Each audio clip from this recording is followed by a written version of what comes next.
На трибунах аллеют знамена, облака в поднебесье плывут. На зеленом ковре стадиона разноцветные майки цветут.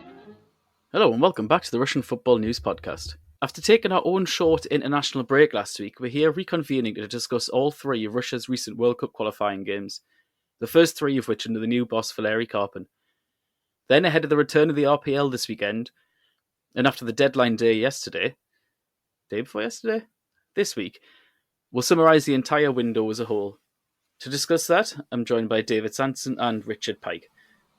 So, we did get the three first games for Russia under Valery Karpin, and that was Russia 0, Croatia 0 at the Luzhniki, Cyprus 0, Russia 2 in Nicosia in Cyprus, and Russia 2, Malta 0 at the Odklitia. Now, I watched the Russia-Croatia game. It was, to call it a tactical game, maybe a compliment. It was very boring in what is, we've come to learn of late from various international football weekends, where it's very tentative and you can tell that there's quite a lot of players who don't necessarily train together all that much. But the team selection, some good, some mixed.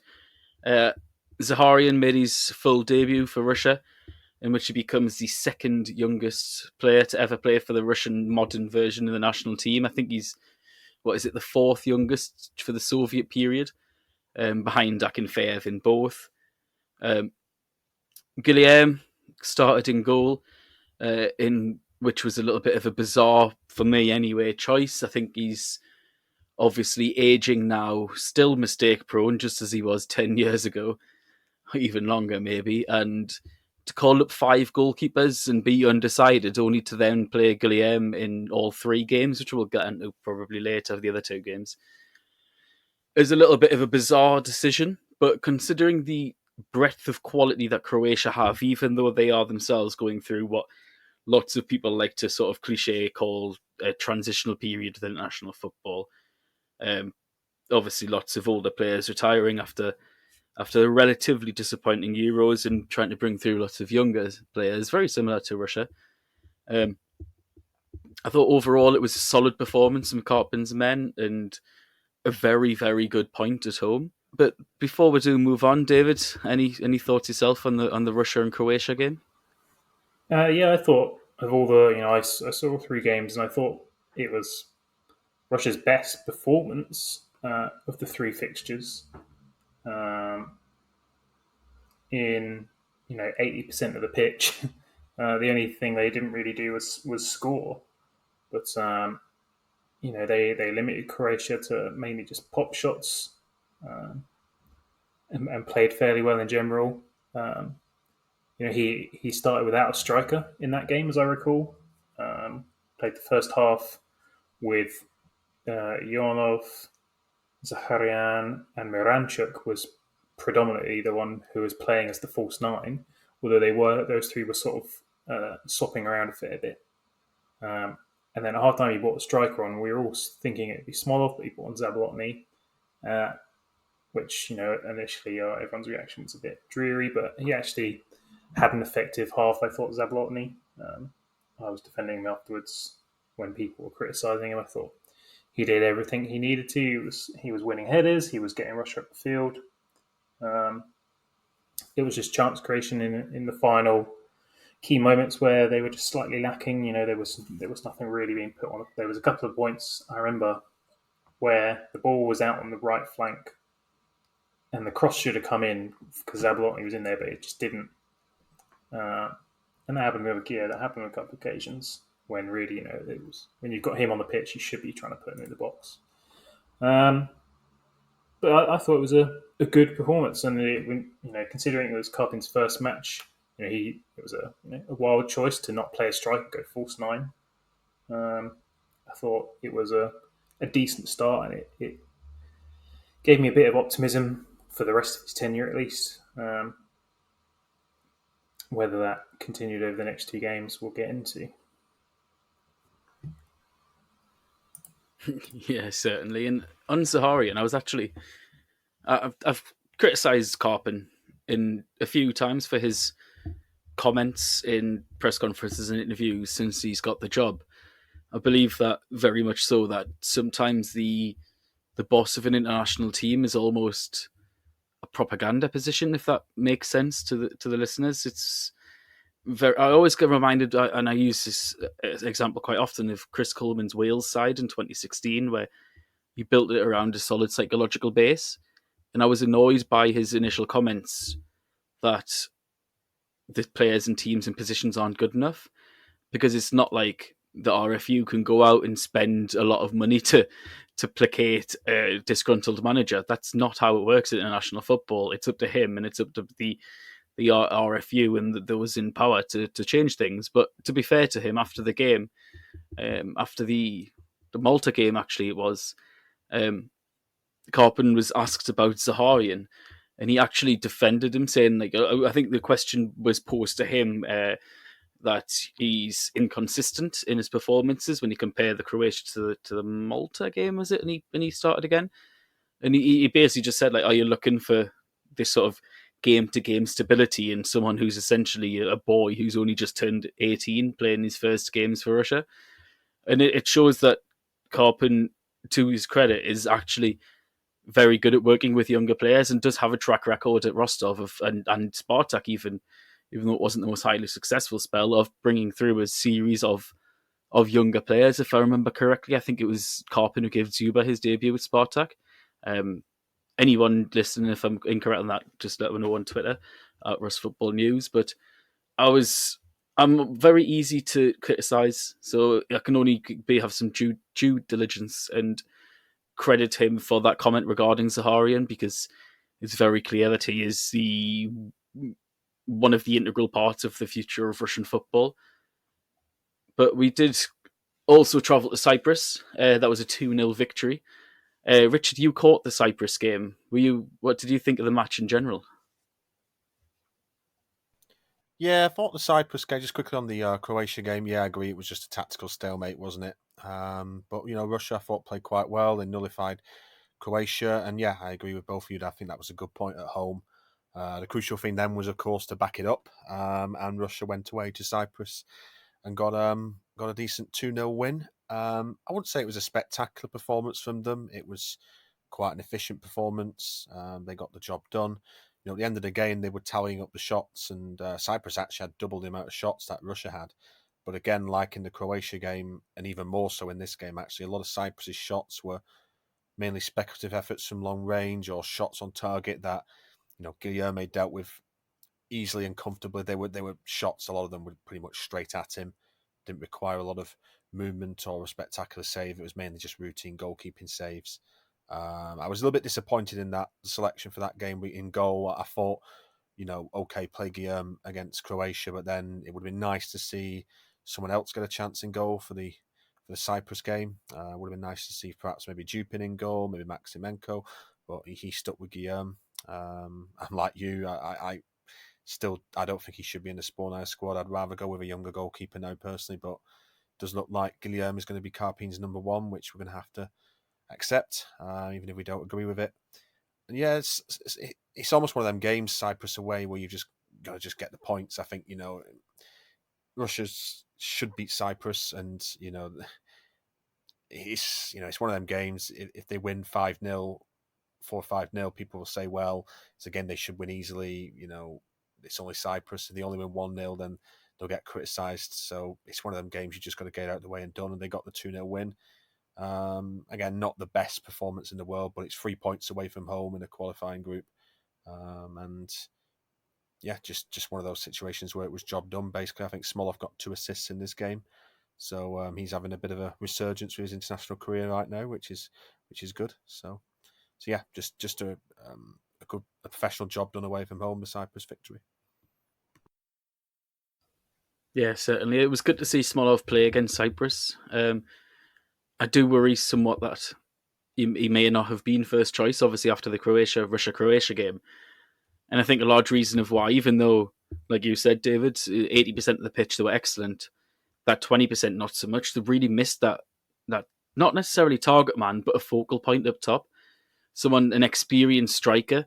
And Smolov has to be fair, in the Cyprus and Malta games, yes, as Richard has said, against minnows, but he's got a goal and 2 assists, performed pretty well over the course of all of the games. I must admit, I was surprised to not see him start against Croatia. I think he's been the outstanding Russian striker in the league so far this season, both in terms of goal scoring and particularly his performances. I think he's a different. We mentioned this last year, but he plays differently the way he did in Krasnodar. He's perhaps because of age. He's lost a little bit of that sort of sharp turn of pace, but he was never particularly that fast anyway. But now, because he's obviously 31 now, and he plays in a different role for Lokomotiv. He's far more of a second striker. He's more creative and makes things happen. And you're really seeing that in the Cyprus game when he got those 2 assists. I thought his link-up play with Rifat was excellent all the way through, and Yorokin as well. Yorokin's is so weird. He's got an incredible goal poaching ability. I always, like I said a couple of weeks ago, I'm always ever so slightly surprised by it, and I thought he was actually excellent in the match against Cyprus. But I mean, it's hard because you have to caveat it with minnows. But before we get on to the Russia-Malta match, all 3 of these games, in all 3, there was a different captain selected. Of course, for the Croatia game, it was Georgi Chikia. And then in Cyprus, it was Dmitry Baranov. And then for the Malta game, it was Smolov himself. Now, Baranov started all 3, Smolov 2 of the 3, and Zhikia 2 of the 3 as well. And they all played together at some point during the 3 games.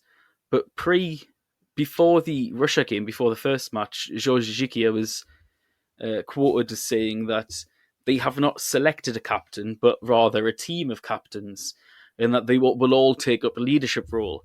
This is, of course, in lieu of Akinfeev, the long-term captain's retirement from national football, and then Zuba's non-selection. David, I just wondered, what's your thoughts on this? Would you prefer them to have one outstanding leader, one person who is the captain of the team, or is it maybe a good way to get around potentially Karpin not knowing his best 11 yet? I mean, personally, I don't think the captain plays a hugely important role. Everyone has team leaders deciding whether someone's the captain or not. It's more of a ceremonial thing. It feels like in the modern day. I think when captains first were around, it was you just make your best player the captain. But so for me, I don't think it's him trying to cop out, get out of doing something. I think it's a nice move. It gives everyone the chance. Russia's a national team where there's a bunch of players there who are captains for their club sides. These are all guys who are quote unquote leaders at club level.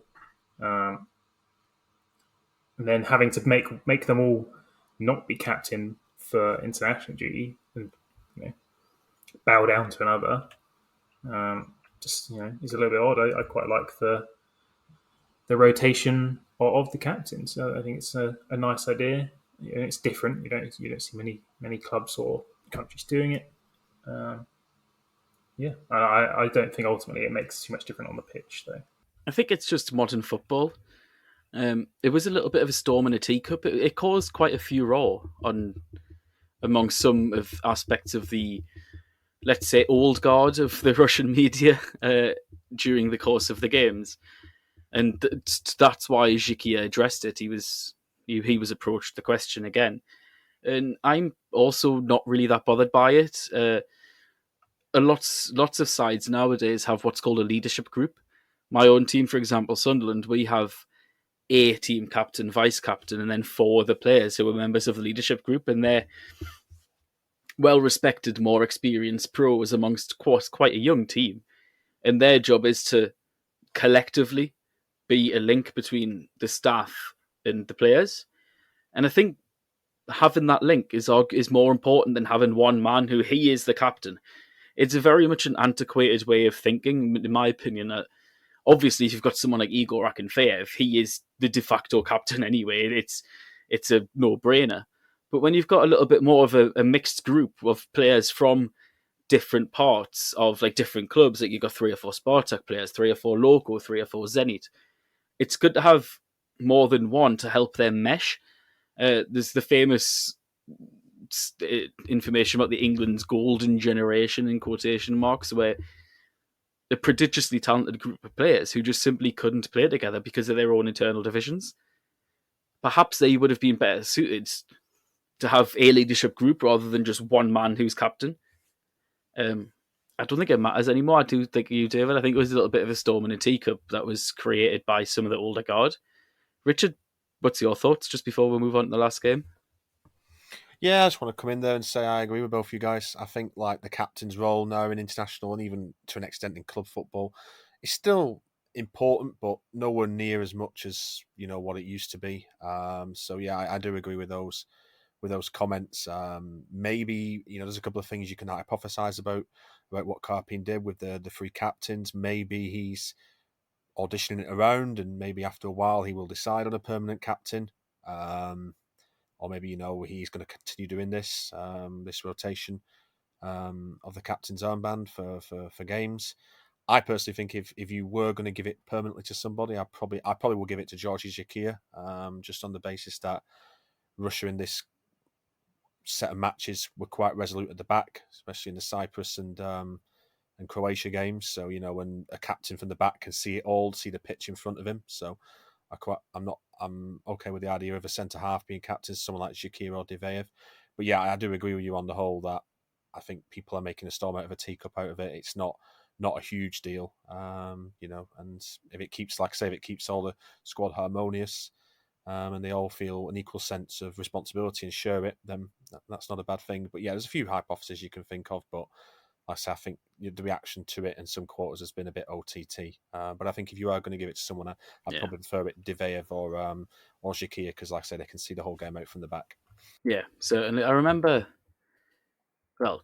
not having a captain. I mean, I think a lot of these, ironically, older guard may have short memories because not having a particular captain is very much an old Soviet sort of tradition. Anatoly Tarasov, I mean, this is hockey, not football, but they were the same sporting societies. His captain for years and years during like the Miracle on Ice period was it Vyacheslav Fetisov, and he was the captain on the ice, but the responsibility was shared around. It wasn't just one man. Nikolai Staritsyn, when he was at Spartak, he was Spartak's captain. Like he was listed as the captain, the man in charge. Obviously, he is like Mr. Spartak, so it's not necessarily surprising in the least. But there's an interesting. I remember reading his biography, Staritsyn's biography in particular, and when he discussed being captain, he said that during a time when teams had no coaches, the captain did everything. He said, I was 23 years old playing as the captain. Ivan Artemyev joined from Dynamo. Pavel Kanyunikov was expected to succeed him, but he refused. I was then next in succession. As captain, he continued going to say that as captain, I always represented my team, and I was proud of doing so, aware of my needs, asking my teammates' needs, asking their employers to let them off work early to go to training, solving their family issues, finding their money for them in case of financial troubles. The most difficult thing of all was determining the starting 11. So this is the weirdest part, is that this is like back in like the 30s and so on. They then decided the starting 11, the captain, but he says that the majority of the role is actually like a caring point, like from a father figure, like a leadership role off the pitch, not necessarily on the pitch. And he actually then goes on to say that we're all comrades, we're equal to the field, we're all there together, we all work together on the pitch. And he basically goes on to discuss how being a captain is more so about the authority and the respect off the pitch, not necessarily on it. Off the pitch, they all probably look up to certain players who do things for others, especially some of the younger lads. Like you'll have, say, when say if Nilum Yarov is ever in the national team, he'll look to Zakir. He's his team captain anyway, his club captain. So it's more so about the role off it. And this is going back to 90 years ago now.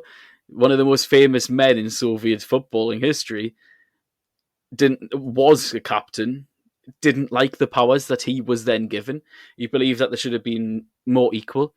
Of course, there is a caveat that this biography was released during the Soviet Union, before Glasnost and before the Perestroika, so very much take it with a pinch of salt, with the censorship that was going on before that period, of course, because his views are kind of skewed to match the political system. But anyway, it's written evidence of a man who is one of the biggest names in Soviet footballing history, not really seeing the position as a captain while respecting it and being thankful for having it, not seeing is that massively important on the pitch. And I think that kind of says it all. But after that little tangent, we'll move on. And the last game was back at the Otkritia Arena in Moscow, and Russia beat Malta 2-0. David, what were your thoughts on that one? It was not great, really. I remember when Russia played Malta in Malta. It was also not a great performance. They won 3-1, but they conceded to Malta. And it wasn't great. They got a very early lead through Smolov, who capitalised on some very poor defending, just a light, an underhit back pass, and he just managed to sneak in. But Russia then had their own dodgy defending. Guilherme was the goalkeeper again, as you said. Kuzyaev was playing as one of the fullbacks. We had Osipenko in there for his debut because Jicky had taken a little knock against Cyprus, and Diveev was there. And Kuzyaev didn't have a great game, despite, I thought, against Croatia he was probably the best player on the pitch. He almost resulted in a couple of goals, as I recall, from dodgy back passes to Guilherme. Guilherme also didn't have the greatest of games, I didn't think. He made a couple of saves, which he basically palmed straight to Maltese players, and it was only then the centre-halves tidying up. The two centre-halves before were fine. Diveev had a really good international break, and I've seen pieces written about him since, saying he is the future defender of Russia. For a long time he'll be in there, which I think is a fair case. And then second half, it just wasn't great. I mean, first half wasn't great. So Harian just could not get into the game. There was at least two occasions where he was the man over on the left. Russia were pushing forward with strong numbers, and he was free on the left. And on neither occasion did the teammate lay it off to him, and at which point he would have had a free shot on goal from inside the penalty box. Both times his teammate tried to take it on or picked a different pass. And that's when you sort of knew it wasn't going to be his day. There was two chances there where he could have scored, and on either occasion did he get the ball. But no, it wasn't a great fixture. It wasn't a great game. They didn't really create much in the second half, and then they got a very late penalty from handball. It was a handball under the new rulers, and it was scored, and that was that. They did enough to. The only way that Malta almost scored two or three times was because of Russia's own mistakes. The only chances that Malta really had, other than a couple of long shots, were from bad back passes or when someone had made a mistake at the back. So, definitely the worst of the three fixtures. As we'd said, disappointed to see Guilherme start against a team like Malta, and then he didn't exactly back it up with a great performance. The sources say that it's Kafanov who's picking the goalkeeper who starts rather than Karpin. So Kafanov obviously is the goalkeeping coach who worked with Berdiev for a while, went to Rostov with him, and I think now has become sort of part of Karpin's group for the national team. So all those goalkeepers who got called up. Obviously, Pesyakov was dropped from the squad after the Croatia game. Munyov, Dupin and Maximenko then sat on the bench for the remaining two games, rotating between them. But it would have been good to see one of those guys play. Osipenko, I thought, was fine in his debut. Zhematladinov, I thought, was good in his cameos in both games that he came off the bench. as well. As to be expected considering how well he's playing for his club. So but it was two must-win games, especially after the decent. It was a decent draw against Croatia. I know you would say a 0-0 draw against Croatia is not great, but I think Croatia probably are the better team, and Russia did well to keep them at bay. It was big tactical risks, and they did it, but they needed them to go out and get these two wins. Right, even if they weren't convincing, they still got the wins, which is the important thing. They're still tied at the top of the group with Croatia. There was a point, I think, one of the teams, I think it was the second game, Croatia got a very late winner in their second match against either Slovakia or Slovenia. I can't remember. I think it's Slovakia. They scored quite a late winner. If there was a draw there, that would have put Russia clear at the top, which would have been very handy. But it looks like they're going to be okay at the top of the table. The next group of internationals, which I presume will see them play, Slovakia or Slovenia again, will be tricky ones, because obviously they're the mid-range games. They've already lost to Slovakia once in the group stage in the first round. So that'll be those will be the two big fixtures, because they're not pushover games, but they're still games Russia would be expected to win.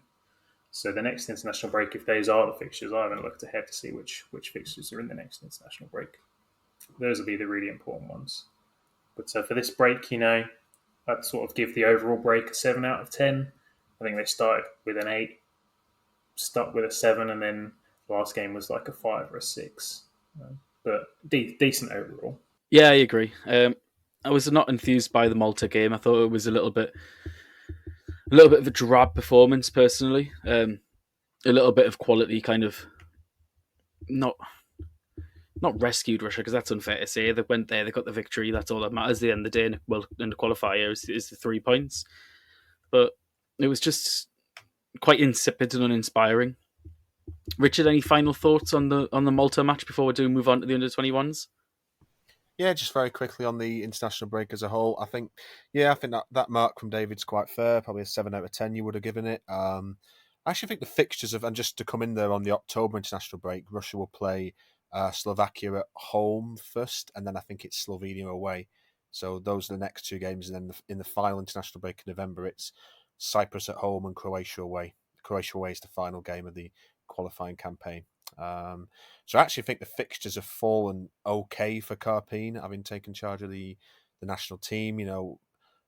Croatia at home first, not easy, but at least it's a test. It's straight into the competitive environment, international football. No easy introduction. You've got to get it right from the start, and I think Russia got it right there. Then the next two games after that in Cyprus and Malta, 2 games where they had to win, but more of a gentler introduction.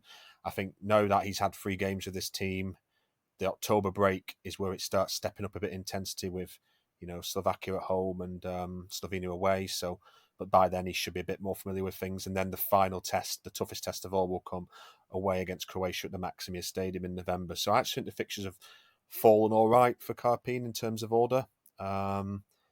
Crucial thing is I think minimum was 7 points for this international break, and they've got it. So could have been slightly better if they managed to win against Croatia, or had they been a bit more clinical against maybe Malta and got a bigger margin of victory, so then they would have been top at the moment on goal difference. But yeah, overall a decent international break, but there's tougher tests ahead to come. One thing that I was glad to see was Konstantin Karpin also made his full debut for the national team. He's been a regular fixture for both the under-20 Dinamo and the under-21s in the last couple of years, and it was great to see him come on and to use that as a little bit of a segue. The under-21s also played during the international break, in which one of the games they defeated Malta 6-0 with quite a dominant performance, David.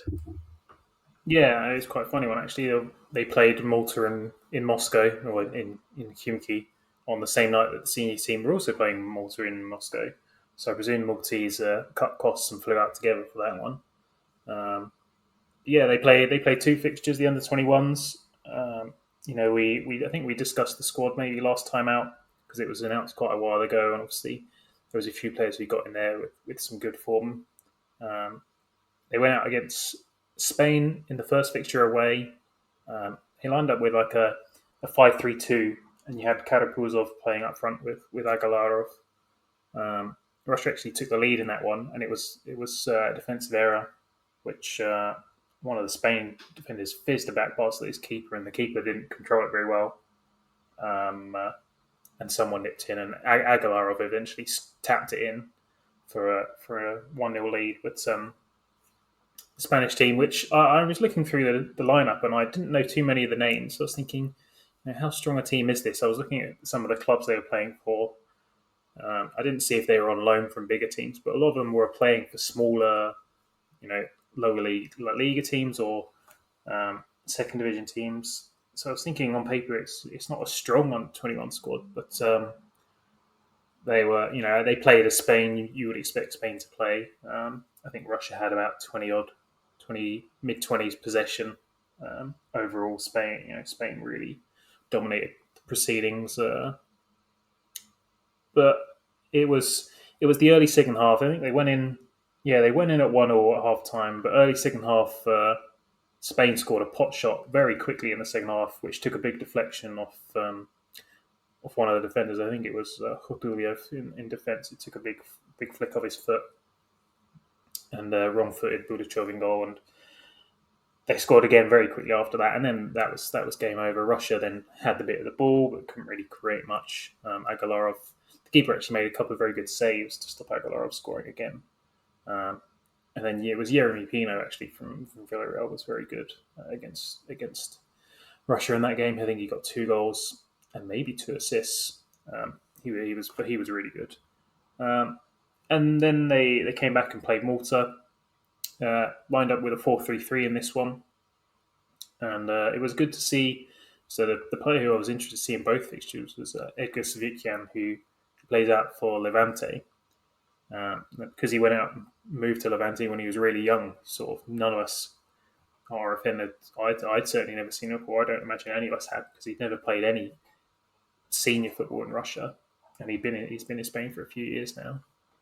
But he was good. He came on against Spain actually as well, but he was very good in both occasions. Interesting left-footed player, playing off the right in both times. Good dribbler. Seems to have good vision.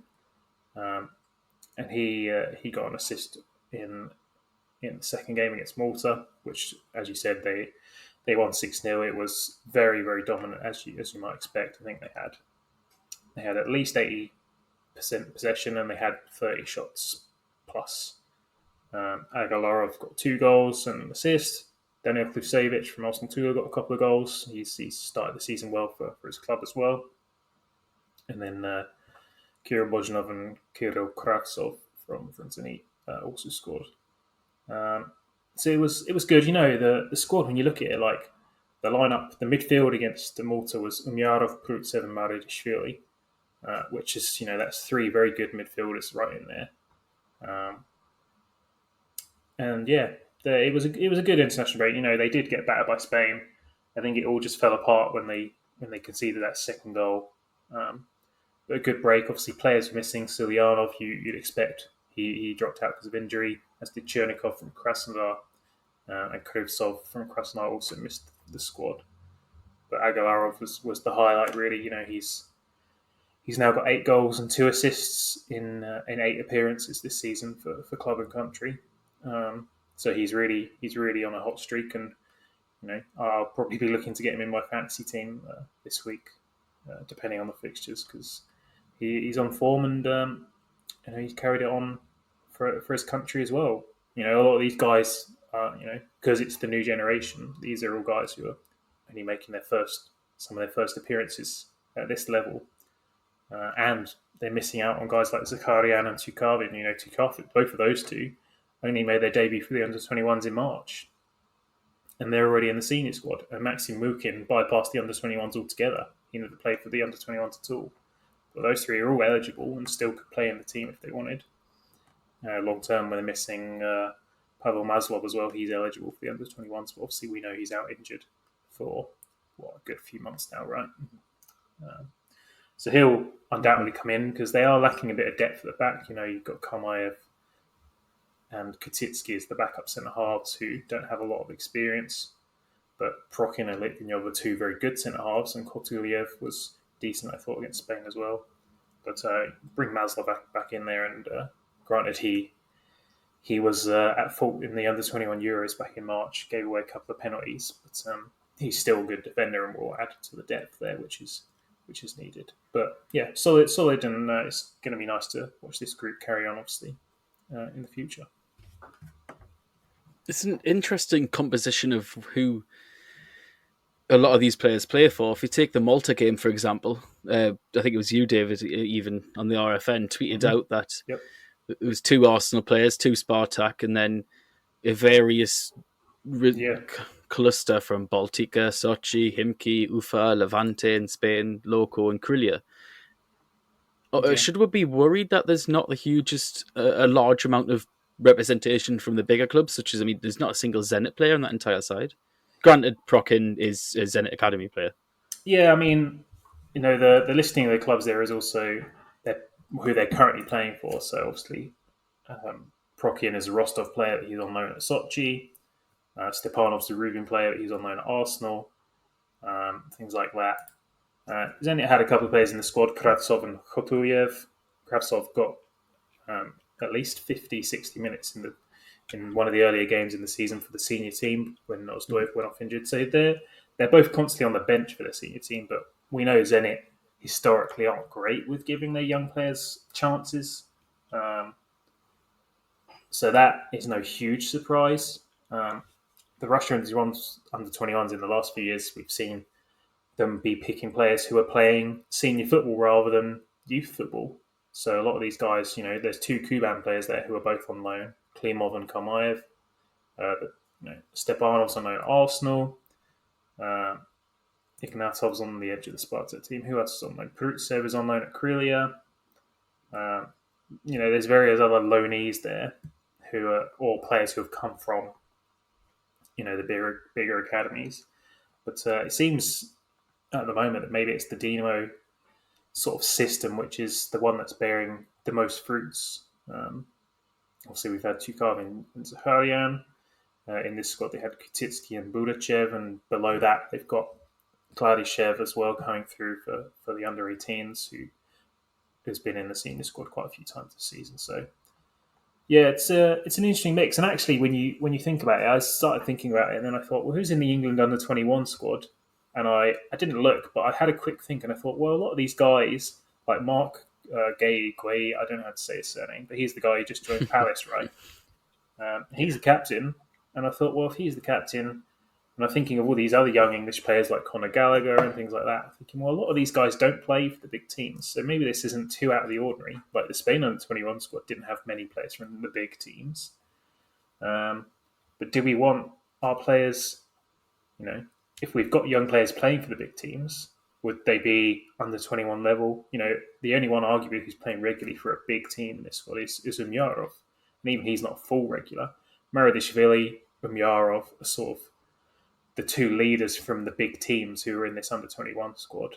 Guys who are playing more regularly for their clubs. Obviously, Maradishvili's just joined Loco from Siska, but the rest of them who are at the big clubs in this squad, your Litvinov, who else was there from Spartak in the squad? There was someone else. Ignatov, they're in the first team fold, but they aren't playing regularly. But the players who are young enough and who are playing regularly for the bigger teams, which isn't many, but if we look at, say, Zakarian, Mukhin, and Tukavin, they're being acknowledged by the senior team. So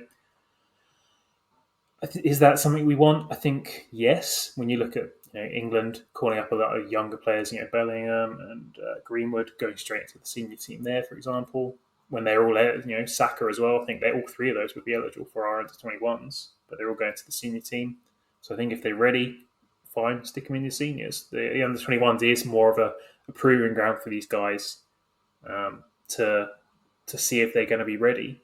Obviously, COVID extended the deadline for the last group, and it gave them a year to prepare them for the senior team. Obviously, we've seen a few of them go on to get into the senior squad. But it's a good group. I'd say at least 70% are playing regularly in the top flight, and almost the whole squad are therefore, other than the 2 abroad guys, are playing regularly in the top 2 divisions. So it's it's not such a bad thing. And I think we talked about it briefly, and I won't go into it. But a lot of these guys have come through as limit chicks as well in the last couple of years. So that rule seemingly bearing fruits already and it's only 2 years old. So Yeah, so you mentioned Kirill Kravtsov, and he has somewhat been fast tracked by Zenit of late. I think he only signed his professional contract. What was it in the winter break, just before the return to football in 2021? Him and he obviously was fast tracked from the youth league, from the under-19s, Konstantin Ziryanov's team, into Zenit 2 in the PFL quite quickly, and then again this year into both the under-21s for Russia and Zenit's first team, even though he's not started for them yet, of course.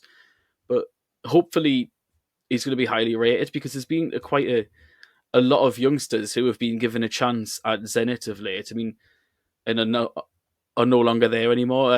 Shamkin, Danila Prokin, Leon Masayev are just three off the top of my head that I can mention right now, who are all players who were within the sort of 2000 and beyond cohort of graduates who were given the debuts for the first team and have not been able to follow on from that.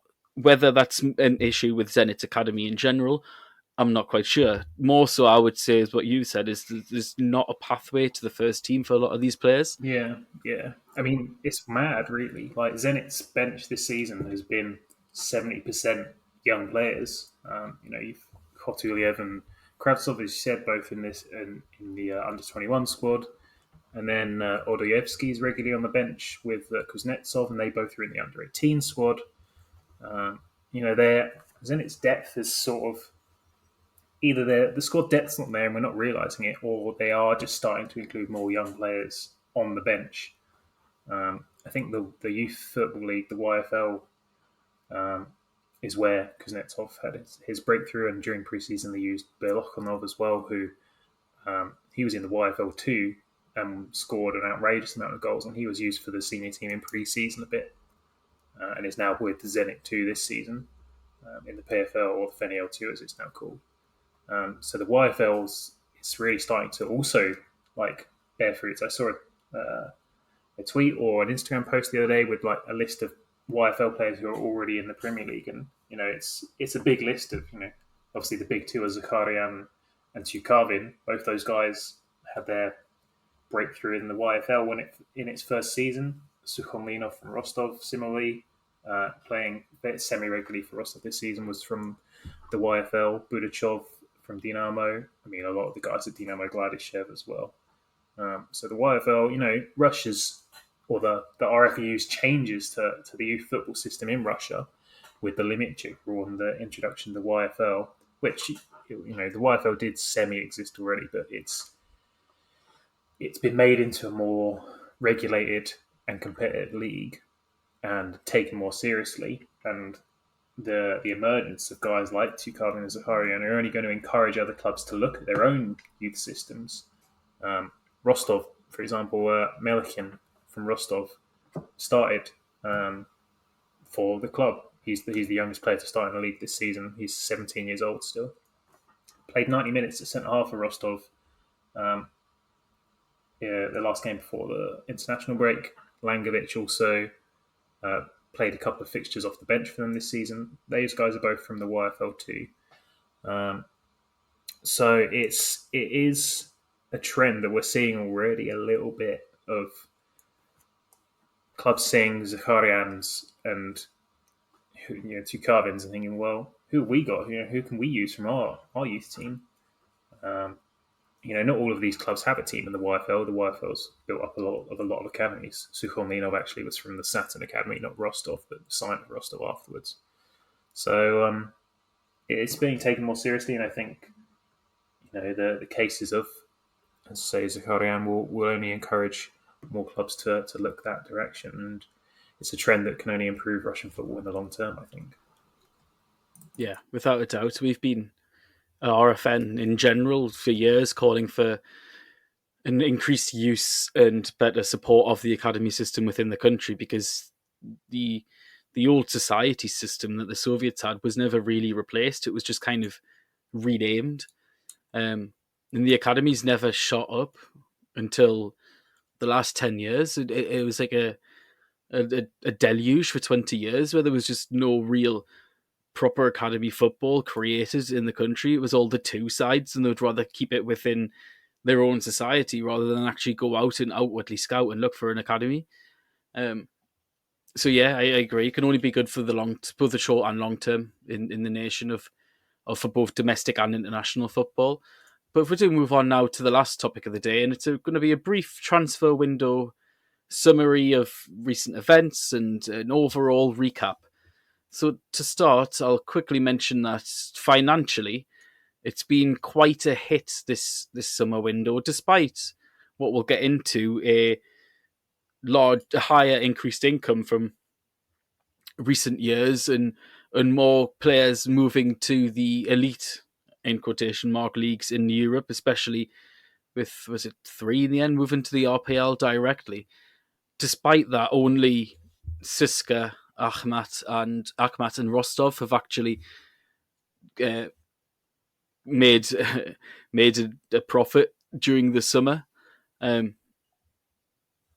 CSKA, actually, that makes a nice difference because their profit was high, obviously largely thanks to the sale of Vlasic, and this is the first time in 4 years that they've actually made any form of profit in a window.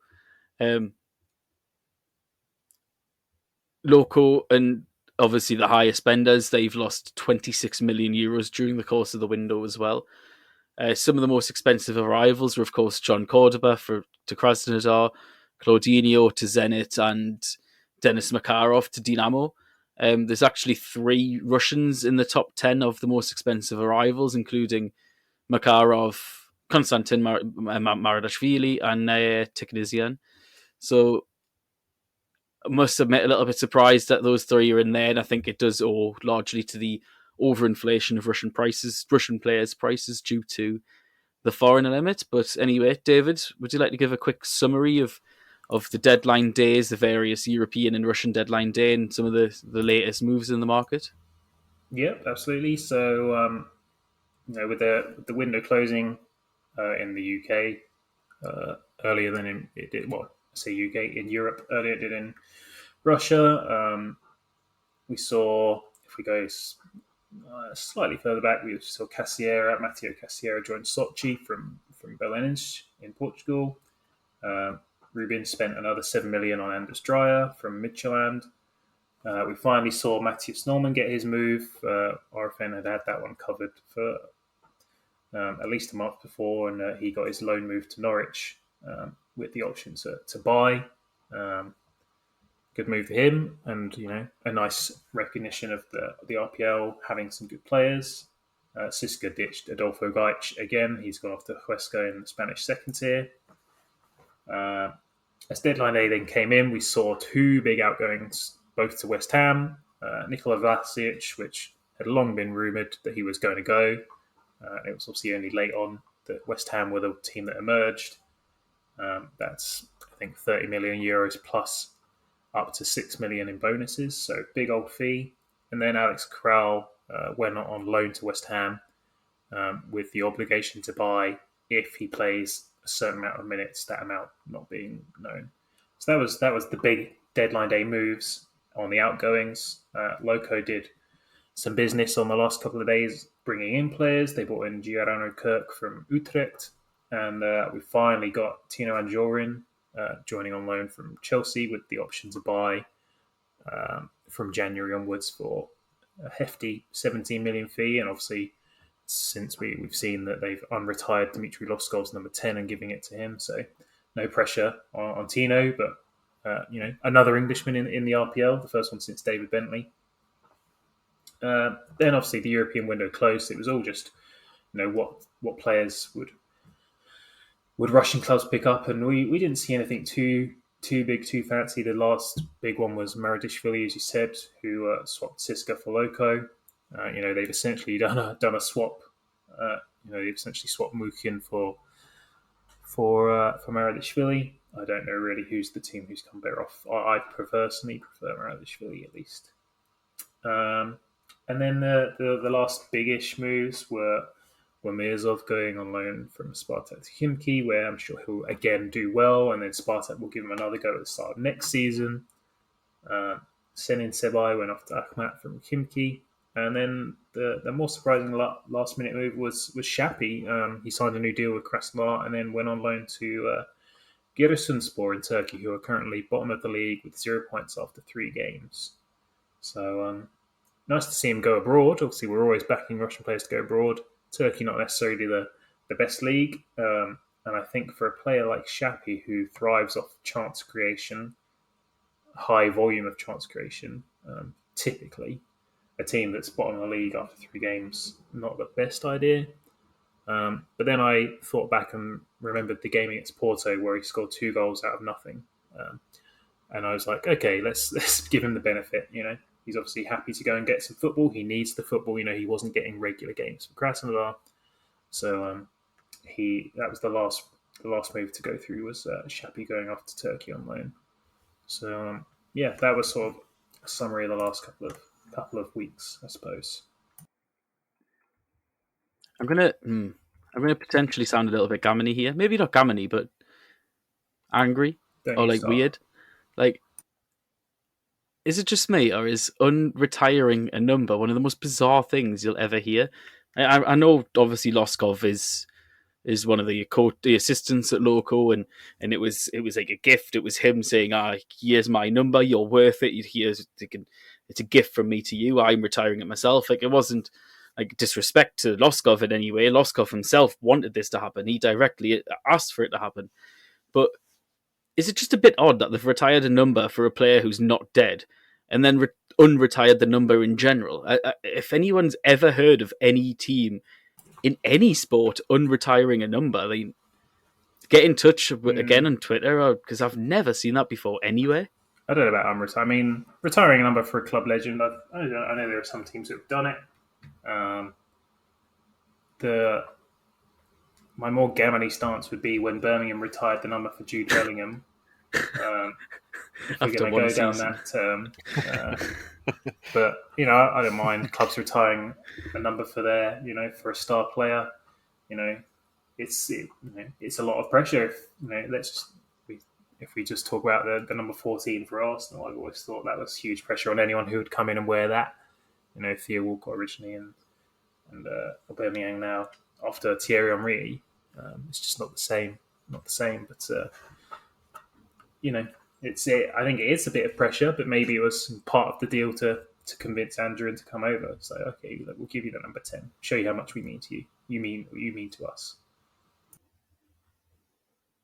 I think it's partly because I'm just part of a footballing fan base who are particularly averse to numbers because of a certain club up the road who worship God like the famous number 9. In a joke and reference that probably only Dave from FC Zenit and Mauritius would only understand. So Dave, if you're listening, you know exactly what I mean. But yeah, I just could not care less about shirt numbers. I do not care in the slightest if someone's got 9 and 99 or who's retiring what or unretiring it. But it's just a bit weird. I also did see last month that, not necessarily transfer related, but a little fun aside, and to make every listener in the entire Russian footballing world feel very, very old. But Zenit legend Danny, I think it's fair to call him a legend. His twin sons, Bernardo and Francisco Gomez, signed their first professional contracts with the Portuguese team, I think it was. So that's just makes everyone feel, I think, quite old and quite depressed. But Richard, would you like to summarise the window in general? Maybe what clubs you thought have had the best windows, who's maybe had a less successful one during the course? Yeah, certainly, James. I would probably say for best business overall, I'd probably say it's Lokomotiv. They're the highest spenders in the league.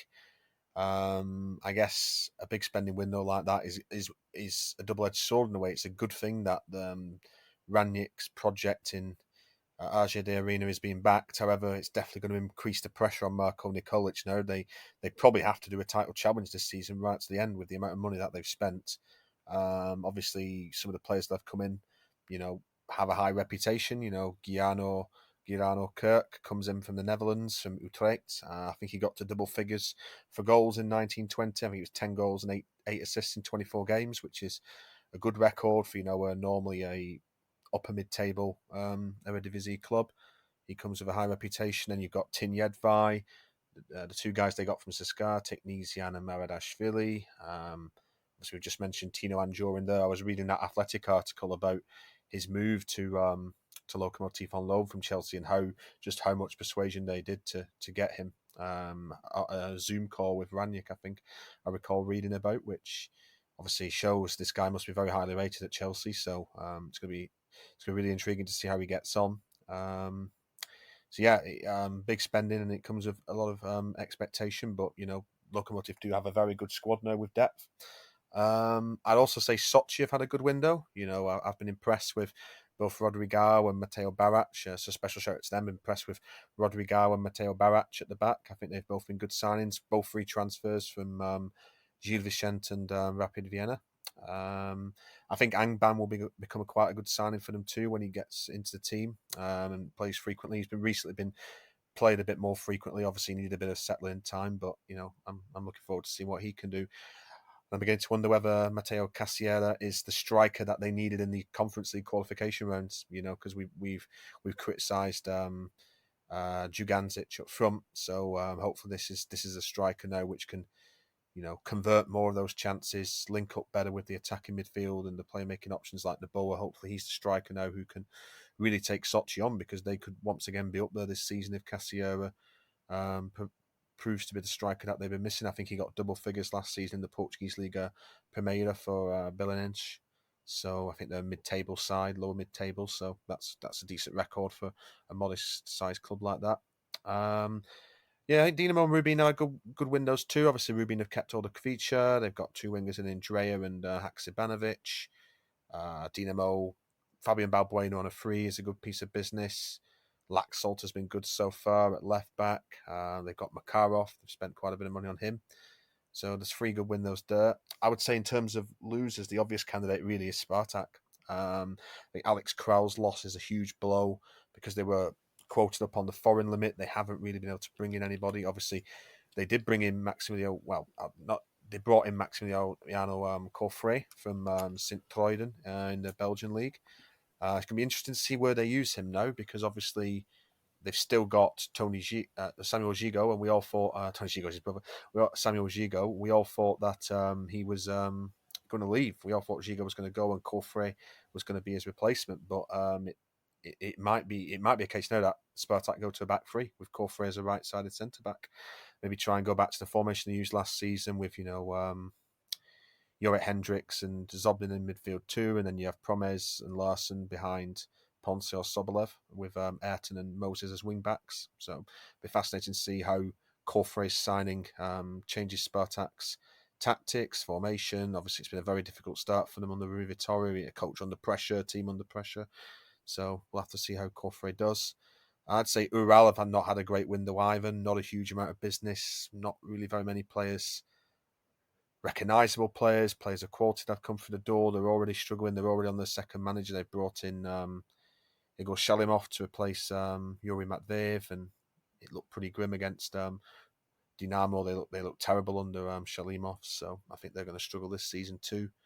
So yeah, I'd say that's an overall judgment of the window. I'd say some sides at the bottom have brought in some interesting players. Nizhny have had a very busy window actually as well. I think some of their signings might give them a chance to stay up. They've had a good start. I'd say out of all the bottom clubs, Nizhny have had one of the more positive windows. Arsenal Tula as well have had a good window.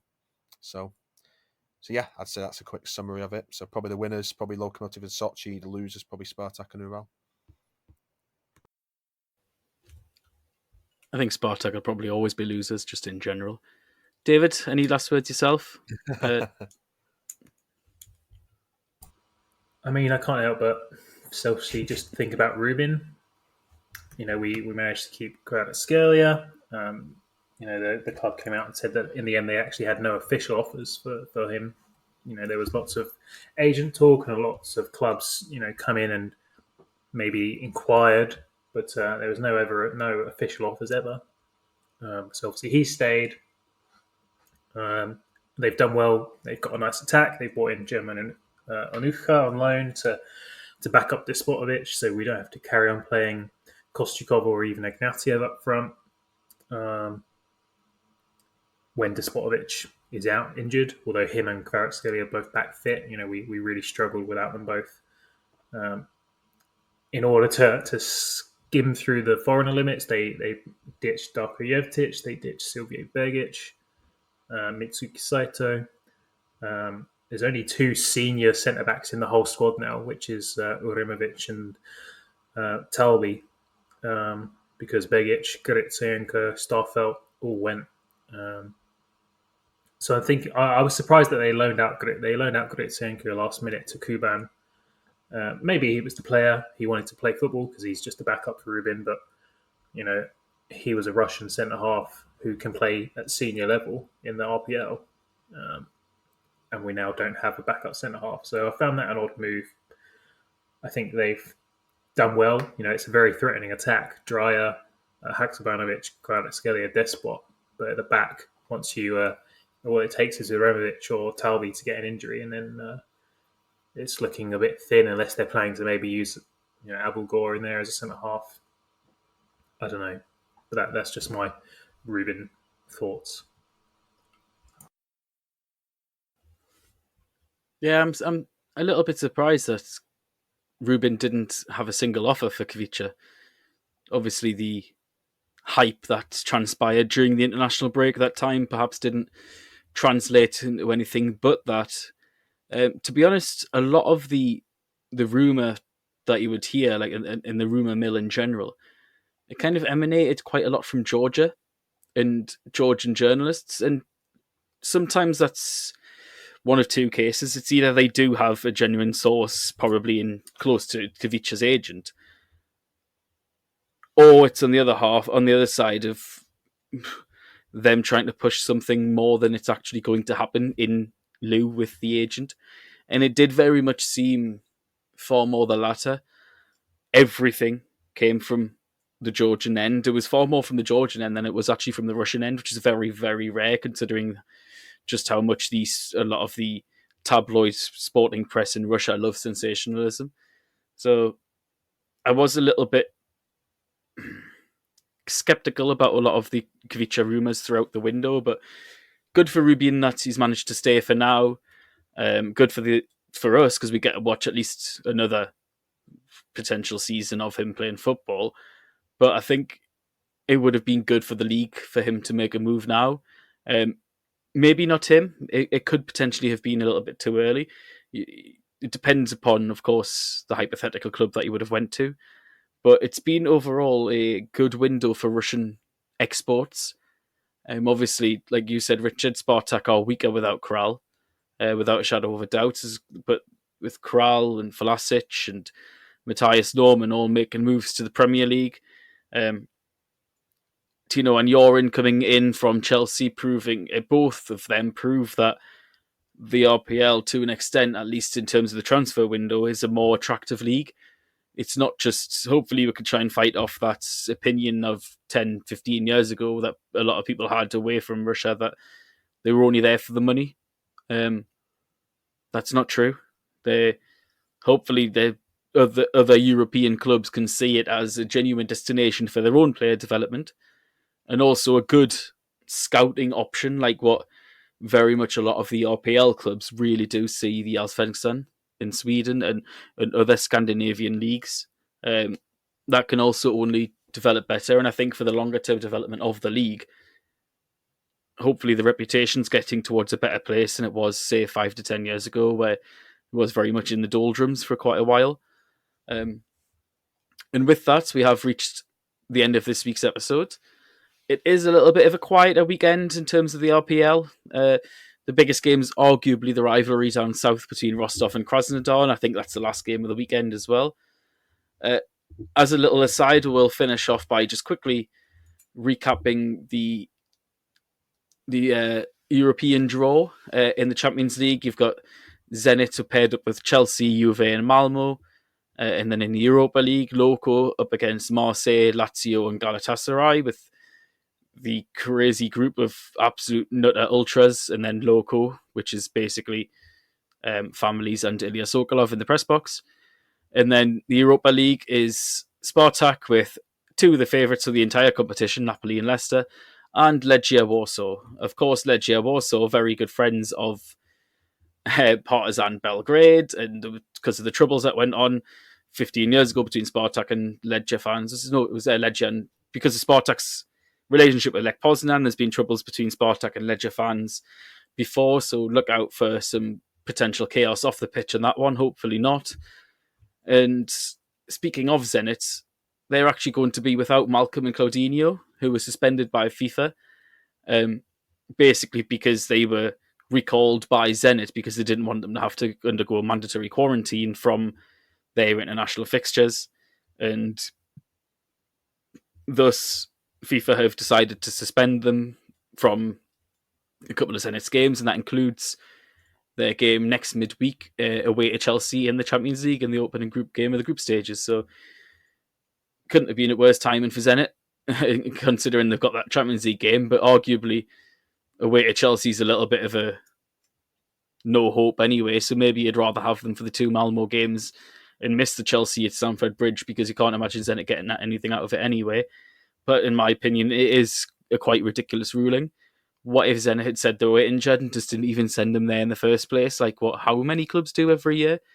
The sheer amount of clubs who recall their players and say that they're injured because they don't want them to leave the club in the middle of a packed season. Happens all the time. Maybe Zenit were a bit naive, but they aren't the only club, at least, to have been hit with this suspension. I just think it's rank dreadful by FIFA. And considering everything that's going on in the world, in the COVID and all that, they should really be a little bit more flexible. But this is one of the most antiquated bodies in football, so let's not get unreasonable by expecting FIFA themselves to be reasonable. But anyway, this has been the Russian Football News Podcast. Goodbye for now. Идет футбольный матч, летит над полем мяч. Веди его, беги, точнее его ударь. Но мяч берет с ноги решительный вратарь. Не напрасно футбольное поле самых ловких и смелых влечет. Здесь нужны тренировка и воля, быстрота, увлечение, расчет.